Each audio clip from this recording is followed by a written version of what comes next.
अस्सलामुअलैकुम, welcome to my channel Urdu medium lessons. मेरे नए वीडियोस देखने के लिए उर्दू मीडियम लेसन्स को सब्सक्राइब करें और शेयर लाइक ज़रूर करें और बेल आइकॉन पे क्लिक करें। बच्चों, आज मश्की सरगर्मियाँ देखेंगे।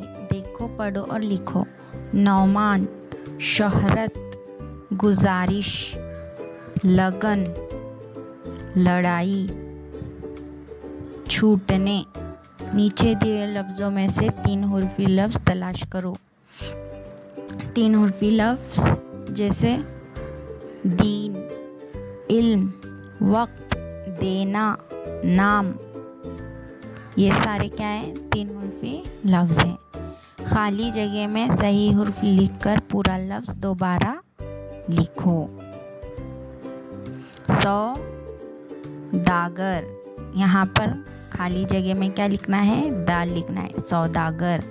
मशहूर, दाखिला, मुलाजिम, तिजारत, दौलत, आवाज़, आदमी।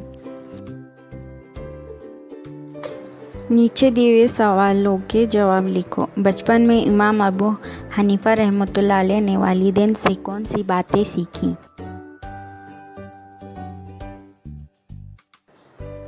इसका जवाब है बच्चों, जब इनके वालिदैन का इंतकाल हुआ तो इन्होंने बचपन में ही इनके वालिदैन से दीन की कुछ बातें और कारोबार के तौर तरीके सीखे थे। सवाल नंबर 2, इमाम अबू हनीफा रहमतुल्लाह अलैह को किस बात की लगन थी?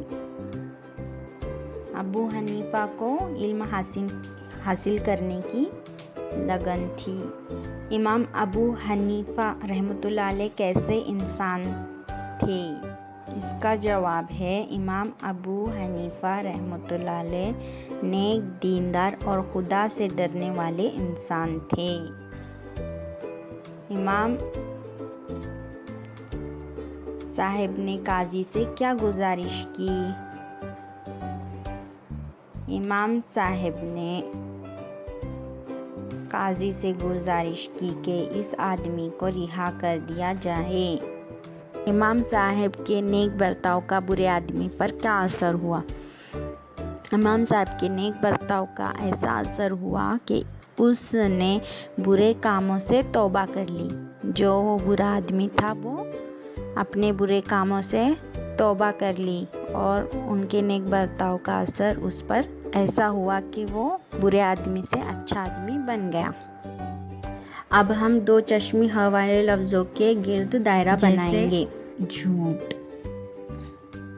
झूठा, इन्हो, पूछी। नीचे दिए हुए खानों के जुमले पूरे करो। लड़का, लड़की। यहाँ पर एक खाने में लड़का है और एक खाने में लड़की। तो मिसाल के तौर पे मैं घर जा रहा हूँ। लड़का क्या बोलता है? मैं घर जा रहा हूँ। और लड़की क्या बोलती है? मैं घर जा रही हूँ। तो हमें यहाँ पर ऐसे ही जुमले बनाने हैं। वो घर जा रहा है, तुम जा रहे हो। ऐसे ही लड़की क्या बोलेंगी? लड़की को क्या बोलेंगे? वो घर जा रही है, तुम जा रही हो। नीचे दिए हुए लफ्ज़ों को लकीर खींचे हुए लफ्ज़ों की जगह रखकर जुमले दोबारा लिखो। काम धंधा, मरने, अक्लमंद, अच्छा। नंबर 1, वालिद के इंतकाल के बाद, इंतकाल की जगह यहाँ पर नीचे लकीर दी गई है तो उसकी जगह इंतकाल के बजाय हम क्या लिखेंगे? मरने। इंतकाल का मतलब है मरने। वालिद के मरने के बाद। नंबर 2, अपना ख़ानदानी कारोबार संभाल लिया था। तो क्या आएगा? कारोबार के जगह अपना ख़ानदानी काम धंधा संभाल लिया था। वो ज़हीन तो था ही, वो अक्लमंद तो था ही। ज़हीन के नीचे लकीर है तो हम वहाँ क्या लगाएंगे? अक्लमंद। आम लोगों के साथ भी इनका बर्ताव नेक होता था। तो नेक की जगह नीचे लकीर है तो इसकी जगह हमें क्या लिखना है? अच्छा। तो आम लोगों के साथ भी इनका बर्ताव अच्छा होता था।